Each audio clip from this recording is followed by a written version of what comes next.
नमस्कार।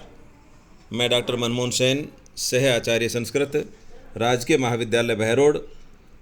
आज हम बीए पार्ट द्वितीय संस्कृत विषय के पाठ्यक्रम में निर्धारित अभिज्ञान शाकुंतलम नाटक से संबंधित प्रश्नों और उनके उत्तर का अभ्यास करेंगे।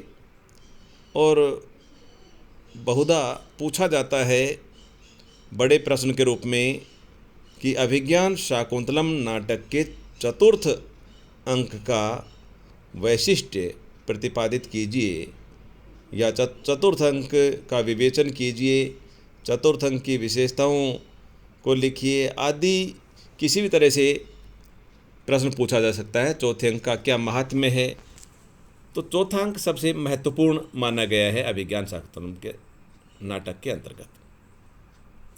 महाकवि तो आपको इसका जो उत्तर लिखना है उसमें किन किन बातों का ध्यान देना है, किन किन श्लोकों को उद्धृत करना है, ये आप चौथे अंक के नाटक से आप लेंगे।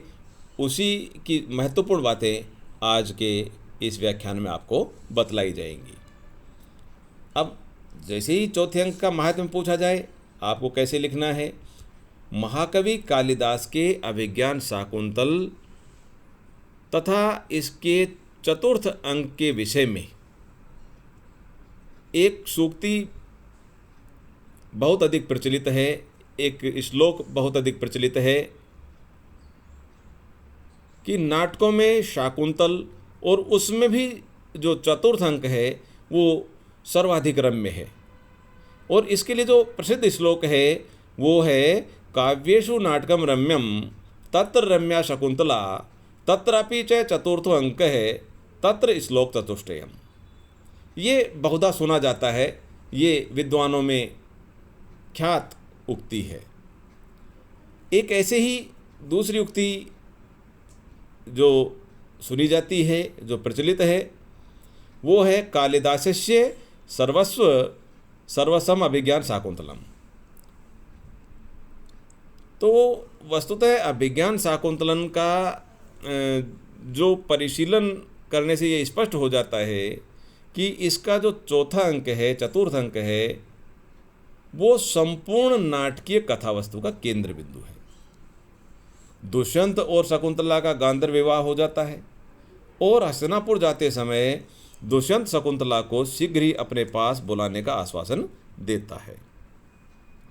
लेकिन शाप के कारण, शाप के प्रभाव से वह शकुंतला विषय के वृत्तांत को सर्वथा भूल जाता है। इसके फलस्वरूप सोम तीर्थ से लौटे हुए महर्षि कर्ण को जब इस गांधर्व विवाह और शकुंतला की आपन्न सत्वा स्थिति का, अवस्था का पता चलता है तो वे उसे गौतमी तथा अपने शिष्यों के साथ हस्तिनापुर भेज देते हैं। चौथे अंक का जो प्रारंभ है वो रौद्र रस से होता है और इसका अवसान करुण रस से होता है। मतलब प्रारंभ रौद्र रस से और अवसान इसका करुण रस से। इसके प्रारंभ में दुर्वासा के ब्रह्म तेज के साथ क्रोधी स्वभाव का उद्घाटन भी हुआ है, जो वही संप्रधान जो तपोवन महर्षि कर्ण के त्याग, ब्रह्मवर्चस्व, वात्सल्य एवं लोक व्यवहार कुशल पवित्र व्यक्तित्व के दर्शन उसमें होते हैं। यद्यपि चतुर्थ अंक में नायक का रंगमंच से तिरोभाव रहता है, नायक वहाँ दिखाई नहीं देता है, तथापि उससे संबंधित कथा निरंतर चलती रहती है। इस चतुर्थ अंक में आश्रम से शकुंतला की विदाई का वर्णन जिस भावुकता और मार्मिकता के साथ किया गया है वह संस्कृत साहित्य की अनुपम भाव अभिव्यक्ति है, सर्वश्रेष्ठ, अनुपम, विलक्षण अभिव्यक्ति है। शाकुंतलम के चतुर्थ अंक को सर्वोत्तम तथा विशिष्ट मानने का उक्त कारण तो है ही, साथ ही इसमें करुण भाव का अति निर्मल एवं मार्मिक चित्रण हुआ है। पुत्री की विदाई पर उसके माता पिता के हृदय में जो करुणापूर्ण वात्सल्य उमड़ पड़ता है, उसका कवि ने अत्यधिक हृदय आकर्षक चित्रण, मार्मिक चित्रण प्रस्तुत किया है, स्वाभाविक चित्रण प्रस्तुत किया है। गृहस्थ जीवन के माया मोह से ग्रस्त व्यक्ति की अपेक्षा जब एक वीतरागी आश्रमवासी तपस्वी का हृदय भी अपनी पालित कन्या को विदा करते समय इस तरह भावुक, करुणा प्लावित, द्रवित हो जाता है, तो कालिदास की भाव व्यक्ति का एक अनुपम प्रवाह दिखाई देता है। और वो जो महत्वपूर्ण जो श्लोक है, जो चौथे अंक में जो कि 4 श्लोक महत्वपूर्ण, उनमें एक ये है जो कि अभी मैं आपको बतलाता हूँ। यास्यत्यद शकुंतले इति हृदय समिस्पृष्टम उत्कंठया कंठे स्तंभित वाष्पवृत्ति कलुष चिंता जड़म दर्शनम वैकलव्यम मम तावदीदृशम स्नेहातरण्योक से पीडयन्ति गृहणे कथम नु तनया विश्लेष दुखैर न वै। ये जो चौथे अंक का बहुत महत्वपूर्ण एक श्लोक है। इसमें ये बतलाया गया है कि आज शकुंतला अपने पति गृह को जाएगी, इसलिए मेरा गला रुंध गया है, मेरा जो अश्रु प्रवाह है उसके कारण दृष्टि बाधित हो गई है, जड़ हो गई है। जब मुझ तपस्वी को केवल प्रेम के कारण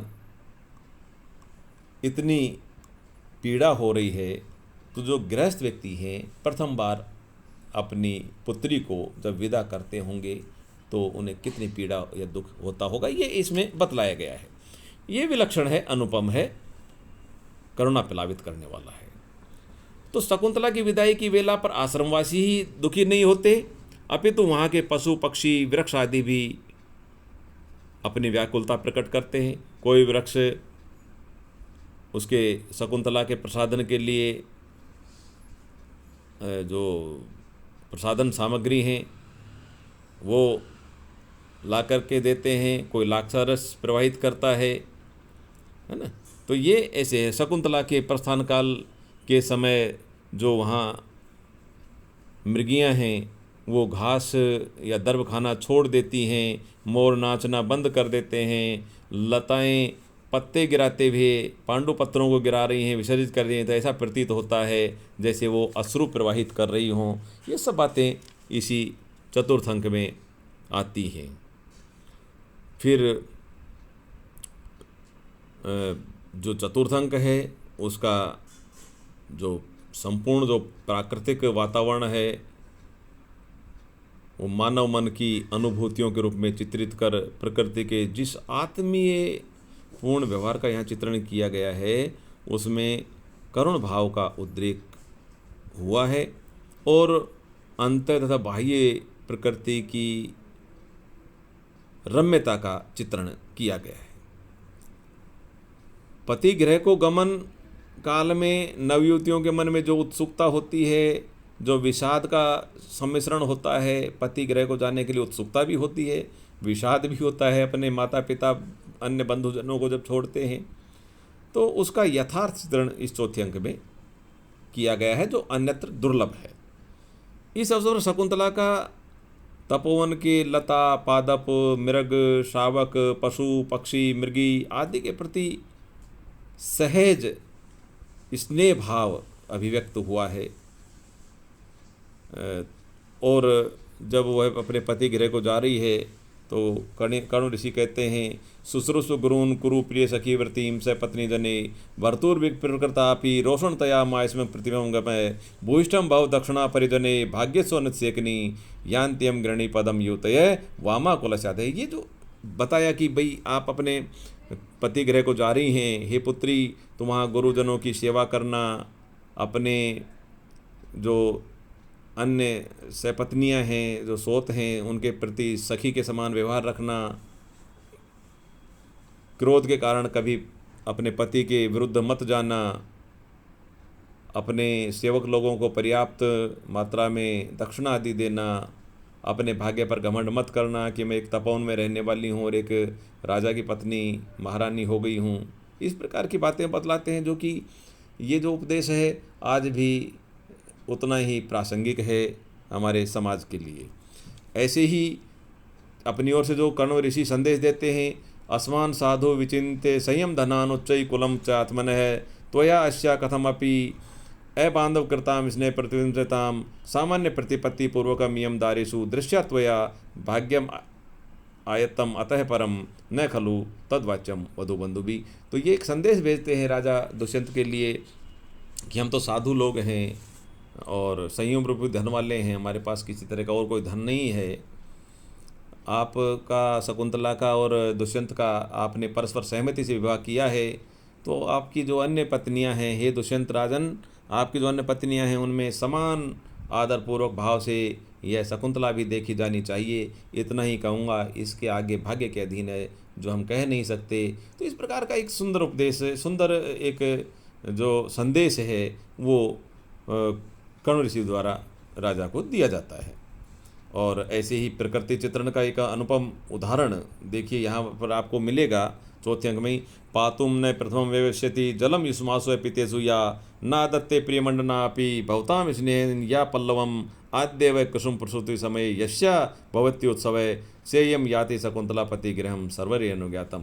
तो ये संदेश दिया गया कि हे तपोवन के वृक्षों, हे वनस्पतियों, जो शकुंतला तुम्हें जल पिलाए बिना पहले जल नहीं पीती थी, आभूषण प्रिया होने पर भी तुम्हारे प्रति प्रेम के कारण जो तुम्हारे पल्लवों को, पत्तों को, पुष्पों को नहीं तोड़ती थी, तुम्हारे पहली बार पुष्प लगने के समय, कुसुम प्रसूति के समय जो उत्सव मनाती थी, इस प्रकार की प्रकृति से, आपसे, पेड़ पौधों से, वनस्पतियों से प्रेम रखने वाली शकुंतला आज अपने पति गृह को जा रही है, आप सब इसे आज्ञा दें। इस प्रकार का जो सुंदर चित्रण इस चौथे अंक में किया गया है, 4 महत्वपूर्ण श्लोक आपको मैंने बतलाए। तो इसमें करुण भाव की व्यंजना है, जीवन के लिए उपयोगी व्यवहार का चित्रण है, प्रकृति से आत्मीयता का चित्रण है, मानवीय व्यापारों का आरोप है, मनोभावों का मार्मिक अभिव्यक्ति है। ये सभी बातें इस चौथे अंक को विशिष्ट बना देती हैं। ऐसे इसमें है अर्थोई कन्या पर किए तामध्य, तो ये भी एक श्लोक है, इसमें बहुत महत्वपूर्ण कि भाई कन्या पराया धन होती है। तो ये सब बातें आपको चौथे अंक की वैशिष्ट के अंतर्गत आपको लिखना है और यही इसकी मुख्य मुख्य विशेषताएं हैं। तो और अगले व्याख्यान में और आपको बतलाएंगे। बहुत बहुत धन्यवाद।